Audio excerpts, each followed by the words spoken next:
Demi mewujudkan kemajuan di bidang pendidikan perlu adanya kolaborasi oleh semua pihak, terlebih kepada masyarakat yang membutuhkan bantuan biaya yang selama ini menjadi kendala di dunia pendidikan.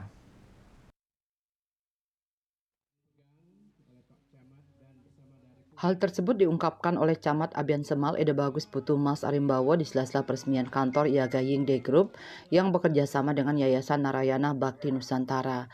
Dalam kesempatan tersebut, pihaknya mengungkapkan kehadiran Yaga Yingde Group merupakan wujud komitmen untuk terus menyalurkan bantuan sosial pendidikan bagi anak-anak sekolah yang tidak mampu. Selama ini, pendanaan atau biaya menjadi salah satu kendala dalam dunia pendidikan, sehingga dengan kolaborasi menjadi solusi membantu jalannya pendidikan berkelanjutan.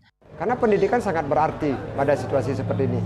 Hadirnya Yayasan Narayana dan Yaga Yingde Group di Abian Semal ini merupakan suatu kehormatan bagi kami untuk kami ajak bersama-sama membangun peduli kepada masyarakat, berbagi kepada yang berhak, sehingga pendidikan warga kami bisa meningkat daripada sebelumnya. Karena memang masalahnya adalah banyak terkendala di sisi pendanaan.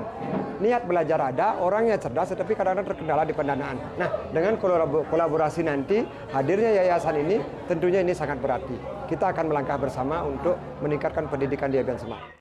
Sementara Ketua Yayasan Narayana Bakti Nusantara Iputu Gede Narayana, dengan adanya kantor ini, diharapkan tim dan anggota lebih kompak dalam menjalankan visi misi yayasan, terutama dalam membantu anak-anak yang tidak mampu dalam pendidikan. Mudah-mudahan dari tim kita, keanggotaan kita akan tetap kompak menjalankan visi dan misi yayasan.